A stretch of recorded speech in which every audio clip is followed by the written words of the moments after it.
제가 얼마나 부담스러운지 아마 여러분 모르실 겁니다. 사실 제가 태능교회에 부임한 지 이제 3년 반이 조금 넘었습니다. 이 강의를 요청받으면 받을 때 그런 생각이 들었습니다. 목회를 한 10년 해봐야 되는 거 아닐까? 앞으로 어떻게 될지 모르는데 3년 반 하고 이 자리에 쓸 수 있을까? 교회 사역에 대해서 정말 공자님들 앞에서 문자 쓰는 격이 아닌가 싶어서 얼마나 조심스러운지 모르겠습니다. 그런데 기도하다 보니까 이게 얼마나 인간적인 교만이었는지를 깨달았습니다. 내가 하는 게 아닌데 하나님이 하신 건데 내가 한 게 아니지. 나는 이 시간에 하나님께서 태능교회에 어떻게 일하셨는지 무슨 일을 하셨는지를 여러분에게 보고하는 시간이 되었으면 좋겠습니다. 그래서 주제를 오직 하나님의 은혜로 하나님에 대한 보고서라고 하는 부제를 가지고 여러분에게 하나님께서 무슨 일을 하셨는지에 대해서 간략하게 말씀을 나누기를 원합니다. 이 모든 시간을 통해서 제가 정말 사랑하는 살아계신 하나님만이 영광을 받으시기를 원합니다. 먼저 살펴보고 싶은 말씀은 고린도전서 3장 6절 말씀입니다. 아마 PPT에 다 있을 텐데 안 나오는군요. 고린도전서 3장 6절 말씀은 나는 심었고 아볼로는 물을 주었을 때 오직 하나님께서 자라나게 하셨느니라 라는 말씀입니다. 자라게 하시는 이는 하나님이십니다. 그분이 하십니다. 이 말이 아니라 저는 이 사실을 가슴속 깊이 아니 뼛속 깊이까지 믿고 확신하고 붙들고 살아갑니다. 그래서 더욱 하나님만을 의지할 수밖에 없습니다. 하나님이 하셨습니다. 앞으로도 하나님께서 하실 겁니다. 그런 이 모든 영광은 하나님만이 받으셔야 됩니다. 하나님이 교회 사역을 통해서 제게 가르쳐주신 세 가지 원리를 여러분과 함께 나누기를 원합니다. 첫 번째 원리는 하나님의 시각으로 성도 바라보기입니다. 태능교회를 부임하기로 결정이 난 뒤에 제가 성경을 읽는데 마치 느헤미야서를 읽고 있었습니다. 느헤미야서를 읽다가 느헤미야서 2장 10절의 말씀에 제 온 마음이 거기에 이렇게 집중되는 것을 느꼈습니다. 하나님이 이 말씀을 통해서 제게 무언가를 말씀해주고 계신다라고 하는 분명한 확신을 갖게 되었습니다. 그 말씀은 이렇습니다. 호론 사람 산발락과 종이었던 암몬 사람 도비아가 이스라엘 자손을 흥왕하게 하려는 사람이 왔다함을 듣고 심히 근심하더라. 이 구절에 보니까 특별히 이스라엘 자손을 흥왕하게 하려는 사람이 왔다라고 하는 이 표현이 제 마음에 그냥 감동으로 밀려왔습니다. 그러면서 하나님이 제가 왜 태능교회에 가야 되는지, 태능교회에 가는 목적이 무엇인지를 이 말씀을 통해서 분명하게 확신시켜 주셨습니다. 저는 태능교회를 흥왕케 하기 위해서 가는 사람이다. 쉬운 성경을 봤더니 이 흥왕이라는 단어를 도우러 온 사람, 표준 세번역은 형편을 좋게 해주려고 오는 사람, 그들의 행복을, 복지를 증진시키기 위해서 온 사람이라고 하는 그런 표현으로 다른 성경들이 번역해 놓았습니다. 하나님은 저를 태능교회로 보내셨는데 그 이유가 태능교회 성도들을 도우러 보내셨다. 그들을 흥왕하게 하기 위해서 보냈다. 그들을 행복하게 하기 위해서 보냈다라고 제가 가야 되는 이유에 대해서 먼저 말씀을 해주셨습니다. 그리고는 기도하는데 하나님이 제 시야를 넓혀주셨습니다. 나의 진정한 원수, 나의 진정한 대적은 사탄마음이다. 성도는 너의 원수가 아니다. 성도는 너가 도와야 될 대상이고 흥왕케 해야 될 대상이고 좋게 정말 행복하게 해줘야 될 대상이다라는 것을 제게 보여주셨습니다. 그래서 제가 오기 전에 결단을 했습니다. 하나님, 어떤 경우가 있어도 성도들하고는 싸우지 않겠습니다. 하나님, 성도들은 내가 도와야 될 대상입니다. 그들이 잘 되는 게 제가 여기 가는 목적입니다 라고 그렇게 결단을 했습니다. 하나님이 가르쳐 주신 겁니다. 부임을 했는데 모든 성도들이 다 저를 좋아하고 다 받아준 것은 아니었습니다. 성도들 입장에서도 그럴 여력이 없었습니다. 10년 가까이 어려움을 겪다 보니까 그들의 영적인 상태가 피폐할 대로 피폐해진 상태였습니다. 전에 들은 이야기로는 많은 성도들이 주일 예배로 오는데 굉장히 긴장하면서 교회의 문을 들어섰다고 합니다. 오늘은 또 무슨 일이 있을까? 좋은 쪽으로 아니고 나쁜 쪽으로 오늘 또 무슨 일이 있을까라고 하는 그런 긴장감으로 교회에 들어왔다는 거예요. 그래서 또 오늘 무슨 일로 싸우게 될까? 오늘 또 무슨 일로 언성을 높이게 될까? 오늘은 무슨 일로 얼굴을 붉히게 될까? 이렇게 10년을 보냈다고 합니다. 그러니 온 교회 안에 얼마나 알 수 없는 긴장감이 흘렀겠습니까? 쉽게 마음의 문을 열지 않는 그런 상태였습니다. 그런데 주님이 제게 미리 가르쳐 주셨잖아요. 성도는 너의 원수가 아니다. 너의 진정한 원수는 사탄 마귀다. 성도는 너가 도와줄 대상이다. 그래서 제가 예배가 끝날 때마다 나가는 모든 성도들의 손을 붙잡고 이렇게 축복했습니다. 사랑합니다. 축복합니다. 정말 사랑합니다. 축복합니다. 언제가 이런 일이 있었습니다. 한 번은 교회 일을 도와주다가 한 가정이 상처를 입었습니다. 그 사실을 제가 전해 듣고 제 아내하고 제가 그 부부의 사업장을 찾아갔습니다. 가자마자 따지지도 않고 묻지도 않고 제가 이렇게 말씀을 드렸습니다. 형제님, 그렇게 느꼈다니 정말 미안합니다. 이 부족한 종을 용서해 주십시오. 제가 잘못했습니다. 그 뒤로 이 부부가 수요예배 금요기도회를 한 번도 빠지지 않고 참석하기 시작합니다. 몇 달이 지났습니다. 해가 바뀌었습니다. 해가 바뀌고 얼마 뒤에 이 형제님이 제 사무실로 찾아왔습니다.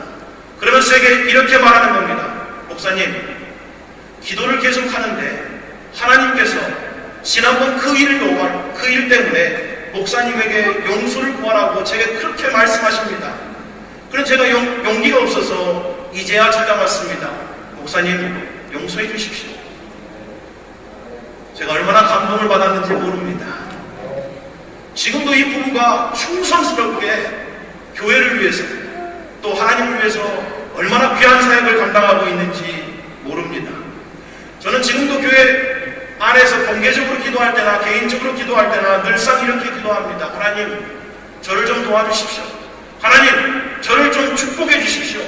근데 하나님, 저를 축복하시고 저를 도와주시는 것은 제가 사랑하는 이 성도들을 축복하시고 도와주는 겁니다. 저들이 잘 되는 것이 제가 잘 되는 겁니다. 하나님, 저를 축복하시려거든 저들을 좀 축복해 주십시오. 저들의 가정이 잘 되게 하시고 저들의 사업이 잘 되게 하시고 저들의 영혼이 잘 되게 좀 축복해 주십시오. 제 간절한 바람이 이겁니다. 저희 성도들이 이렇게 됐으면 좋겠습니다.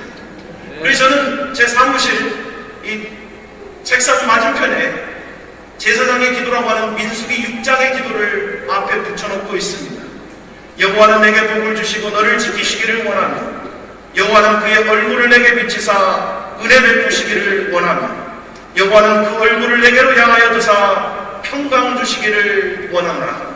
너가 이렇게 기도하면 내가 이 기도를 듣고 이스라엘을 축복해 주시겠다라고 하나님이 약속해 주시지 않으셨습니까? 그래서 제가 간절합니다. 하나님, 저들에게 복을 주십시오. 하나님의 얼굴빛을 비추사 은혜 베풀어 주시고 평강을 좀 내려주십시오. 하나님의 시각으로 보니까요, 미운 성도가 하나도 없는 겁니다. 어른들을 보면요, 아버지 같고 어머니 같습니다. 저는 지금도 나이 지긋한 모친님들, 부친님들 보면요, 눈물이 날 정도입니다. 마치 예전 제 할머니를 뵙는 것 같은 그런 마음입니다. 다 친구 같고 동생 같고 후배 같습니다. 그러니 조금의 얼굴 보고 있으면 너무 사랑스럽고 또 어떤 면에서는 너무 안타깝고 너무 애절할 때가 많습니다. 하나님의 시각으로 성도를 보게 하시니까 다 사랑스럽고 다 좋더라 이런 이야기입니다. 하나님이 저를 그렇게 먼저 훈련시키시고 태능교회에 보내셨습니다. 두 번째, 하나님께서 제게 가르쳐 주신 원리는 하나님의 시간을 기다리라라는 겁니다. 저는 지금도 재능이 없다고 생각합니다. 나는 담임 목사가 할 수 있는 그런 재능이 아닌데, 나는 부족한 게 너무 많은데, 사실 제가 솔직히 사람을 만나고 대화하는 걸 정말 못합니다. 혼자 책 읽고, 혼자 기도하고, 혼자 하나님 묵상하는 걸 좋아하지, 누굴 만나서 막 대화하고 이야기하고 이런 것들을 잘 못하는 사람입니다. 그래서 저는 하나님만 전심으로 의지할 수밖에 없었습니다. 제가 태능교회에 부임하고 나서 사역적인 부분에 있어서 제가 먼저 나서서 바꿔본 것이 하나도 없습니다. 1년 동안 계속해서 하나님의 말씀을, 꼴을 성도들에게 먹였습니다. 1년 동안 계속 말씀을 듣는 성도들이 본인들이 먼저 이렇게 말합니다. 목사님, 이제 뭐 우리도 구역이나 소그룹이나 좀 뭔가 좀 해야 되지 않겠습니까? 우리도 예전처럼 뭐 그렇게 좀 모여서 이제 좀 함께 나누고 교제하고 이런 시간을 좀 가져야 되지 않겠습니까? 그래서 제가 그 이야기를 듣자마자 그렇습니다. 그렇게 해야죠. 그리고 목장해야 됩니다라고 바로 그 다음에부터 목장을 시작했습니다. 주일 오전 예배 후에 목장을 하다 보니까 시간이 별로 없는 거예요. 그래서 성도들이 또 이렇게 말합니다. 목사님, 시간이 너무 부족합니다. 시간이 좀 넉넉했으면 좋겠습니다. 그렇죠. 목장을 하려고 하면 시간을 좀 넉넉하게 갖고 교제를 나누셔야 됩니다. 아, 그렇군요. 그러면 오후 예배 시간을 30분 뒤로 옮겨야 되겠습니다. 그리고 또 오후 예배 시간을 30분 뒤로 옮겼습니다. 그리고 또 조금 시간이 지났습니다. 그래도 그 시간이 부족한 거예요. 더 깊이 나눴으면 좋겠습니다. 더 깊이 함께 했으면 좋겠습니다. 그렇죠. 맞습니다. 그게 목장입니다. 그래서 제가 2달에 한 번씩 목장의 날을 갖습니다. 이 목장의 날은 오후 예배 대신에 목장의 날로 함께 모이는 그런 시간입니다. 목장별로 식사도 같이 하고 목장별로 교제도 같이 하고 새로운 여러분도 초청해서 함께 나누는 그런 시간을 갖게 하기 위해서 오후 예배 대신에 목장의 날을 그렇게 하도록 했습니다. 성도들이 원하는 시간을 기다렸더니 사역을 바꿔도 잡음이 하나도 없습니다. 게다가 성도들이 먼저 이야기를 했지 않습니까? 그래서 성도들은 다 자기들 이야기하는 대로 담임 목사가 따라가준다고 생각합니다. 그러니 본인들이 되게 좋아합니다. 자기들이 이야기하는 대로 다 해준다고 생각하니까 다 좋아하더라 이런 이야기입니다. 사실 제가 원했던 게 목장인데 결국은 그렇게 결론적으로 됐는데 성도들 입장에서도 그렇게 여겨더라라는 이야기입니다. 목장을 도입한 지 2년이 지나고 난 지금은 목장은 저희 교회의 가장 중요한 사역이 되었습니다. 2년 반 동안 이제 제자훈련을 통과한 목자들이 목장을 이끌다 보니까 점점 목장이 작은 교회의 모습을 찾아가고 있습니다. 물론 지금도 앞으로 가야 될 길이 많이 남아 있습니다. 하지만 저는 여전히 기다리고 인내하고 주님의 뜻을 바라봅니다. 무슨 일을 하든지 2달 전부터, 몇 달 전부터 우리 온 집사님들과 함께 모든 것을 나눕니다. 또 어떤 일을 교회에 행하기 위해서는 미리 오래전부터 설교를 통해서 교회 안에 그 꿈과 소망을 심어줍니다. 저는 믿기는 정말 그 일이 하나님의 일이라고 하면 하나님이 온 교회의 마음을 하나로 만들어 주실 것을 믿습니다. 그래서 기다리는 겁니다. 하나님이 정말 원하시는 일이라면 나한테만 말하는 게 아니고 내 온 성도들에게도 동일한 마음을 주시겠지. 그리고 그들도 정말 이 일을 원하게 만들어 주시겠지 라고 그렇게 믿기 때문에 기다리고 인내하고 참아주고 여전히 하나님의 때를 기다린다는 이야기입니다. 그런데 하나님의 시간을 생각했을 때 반드시 기다리는 것만 있는 것은 아니었습니다. 하나님이 어떤 경우에는 지금 당장 해야 된다고 하는 그런 감동을 제게 주실 때가 있었습니다. 가능하면 빨리, 가능하면 성도들과 앞서서 그 일을 해야 된다. 근데 그 일들이 뭔가 같으니요, 대부분은 제 자신을 내려놓는 일이었습니다. 너 자신을 좀 내려놔라. 그래서 제가 태력교에 부임하자마자 제일 먼저 했던 일이 정관을 바꾸는 거였습니다. 정관을 개정했습니다. 이 정관에 제 은퇴 시기를 못 박아놨습니다. 그리고 저는 이 정관에 이렇게 적어놨습니다. 집사들이 3분의 2가 담임 목사를 반대하면 담임 목사도 언제든지 교회를 떠나야 한다. 제가 그렇게 정관에 못 박아놨습니다.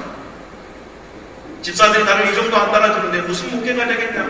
내가 언제든지 여러분이 반대하면 교회를 떠나겠습니다. 그리고 그렇게 못 박았습니다.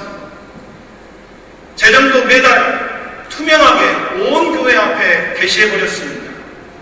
집사들하고 나는 똑같은 재정을 온 교회 앞에 다 게시를 해놨습니다. 더 자세히 알고 싶은 사람들은 언제든지 찾아오면 다 일일이 알려주기로 그렇게 했습니다. 재정 집사들이 온전히 그냥 관리하도록 그냥 다 저는 재정을 보지도 않습니다. 그런데 여러분, 놀라운 사실은 제가 알아서 다 합니다. 제가 알아서 다 합니다. 3년 반, 이제 3년 8개월이 됐는데 우리 집사님들 중에 한 번도 어떤 일을 가지고 저한테 반대 의견을 제시한 분들이 한 분도 없었습니다. 3년 반이 넘었는데 한 성도도 저한테 찾아와서 다른 나쁜 말을, 아니 반대 의견을 저한테 이야기한 분이 한 분도 없더라, 이런 이야기입니다. 그냥 다 맡겨줬더니 실상은 제가 다 하고 있는데 그분들이 한마음이 돼서 뭘 하자 그러면 뭘 하고, 이리 가자 그러면 이리 가고, 저리 가자 그러면 저리 가고, 온전히 저를 따라주시더라 라는 이야기입니다.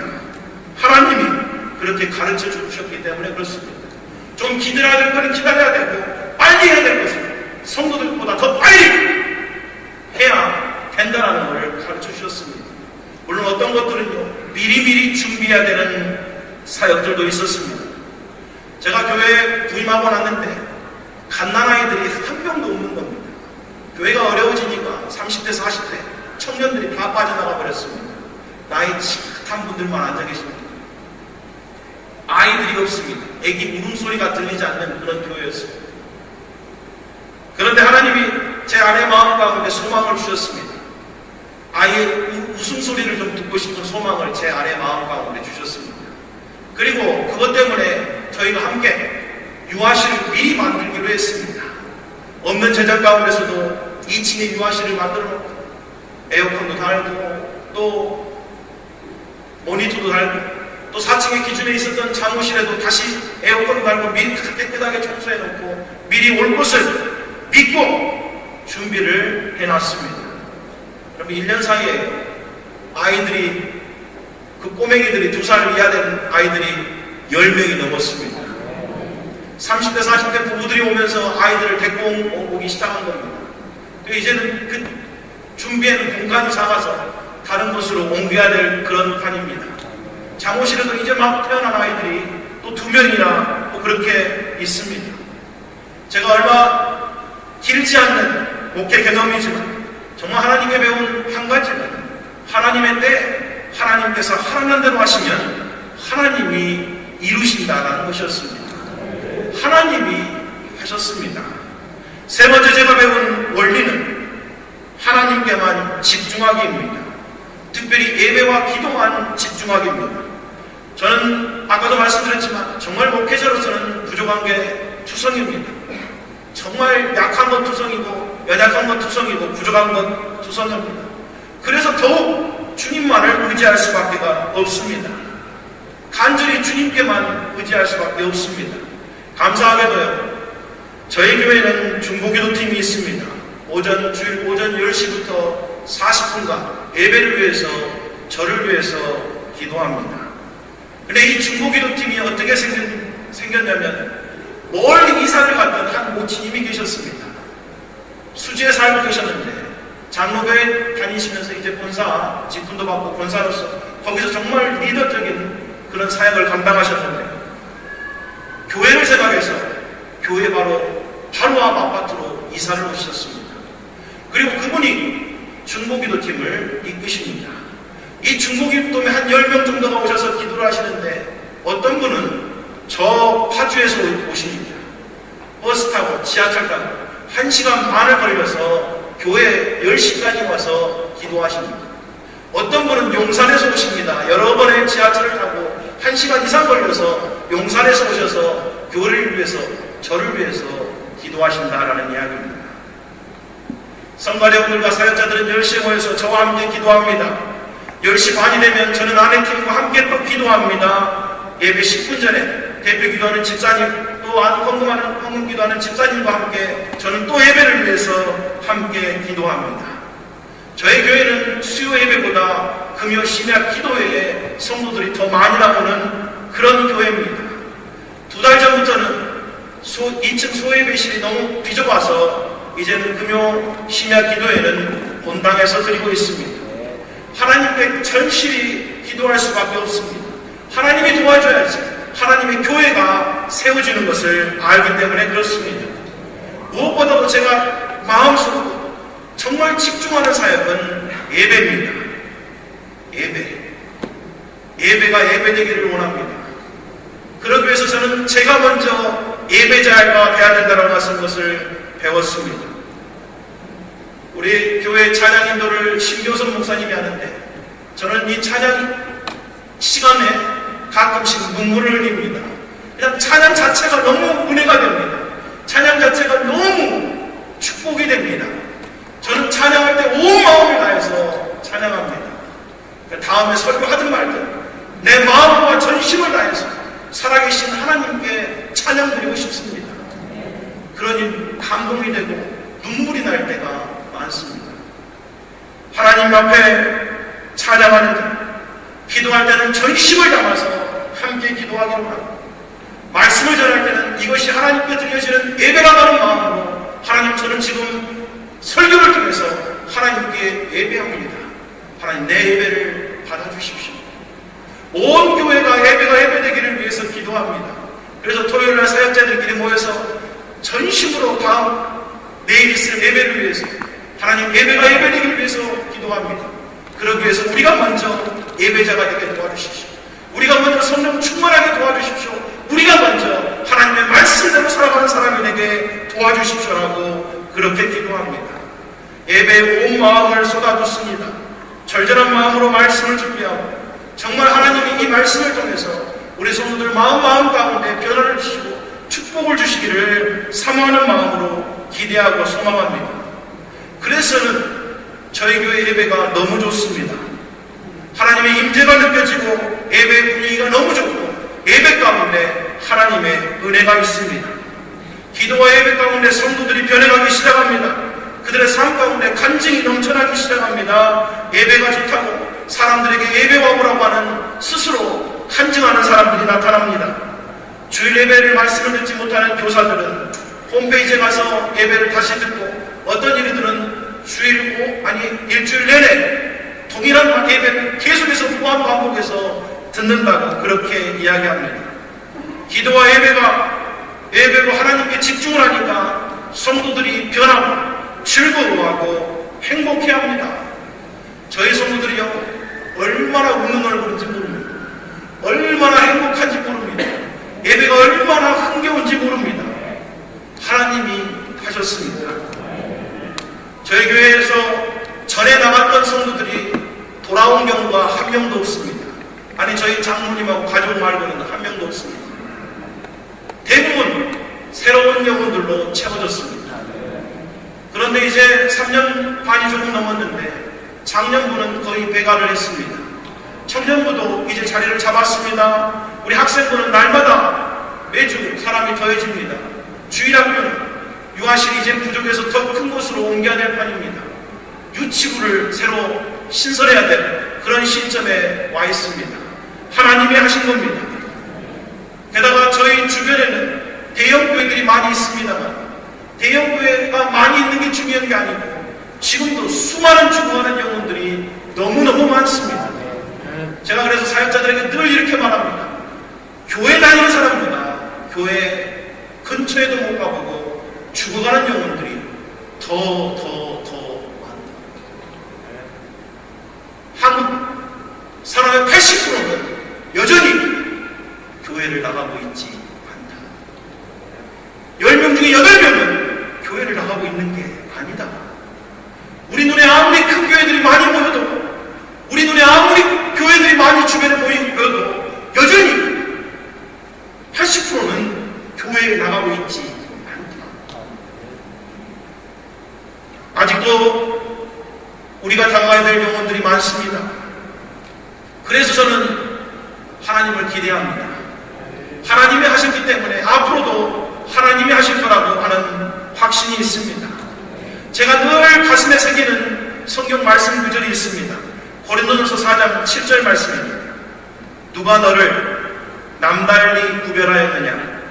내게 있는 것 중에 받지 아니한 것이 무엇이냐? 너가 받았은즉 어찌하여 받지 아니한 것 같이 자랑하느냐? 맞습니다. 자랑할 것이 하나도 없음을 고백합니다. 하나님이 다 주신 겁니다. 하나님께 다 받은 겁니다. 그래서 제 자신에 대해서는 자랑할 것이 없습니다. 하지만 제가 자랑해야 된다 그러면 저를 통해서 일하신 하나님은 마땅히 자랑을 받으실 분이십니다. 그분이 하셨기 때문에 그렇습니다. 지금까지 태능교회 안에서 제가 한 게 아니고 하나님이 해주셨습니다. 저는 그의 종으로서 하나님이 하라고 하면 하고 하나님이 있으라고 하면 있고 하나님이 가라고 하면 가고 여전히 하나님만을 전심으로 의지할 뿐입니다. 그래서 하나님이 하신 이 모든 것들을 하나님께만 영광 돌리기 원합니다. 하나님이 가르쳐주신 이 세 가지 원리, 하나님의 시각으로 성도를 바라보고 하나님의 때를 기다리고 또 하나님께만 집중하는 이 사역의 원리, 아마 여러분도 다 알고 계시라고 믿습니다. 근데 제가 짧은 연수지만 제가 배웠던 가장 중요한 원리 같아서 오늘 이 시간에 여러분에게 나눴습니다. 동일하게 지금도 하나님은 우리 가운데서 일하고 역사하고 계신 분이라고 확신합니다. 여전히 하나님은 우리를 기대하시고 소망하신다고 확신합니다. 우리의 온 마음, 우리 온 친교회가 하나님께 집중해서 각자의 있는 처소에서 하나님이 원하시는 그런 사역들을 아름답게 이루어가시기를 주의 이름으로 축복합니다. 감사합니다.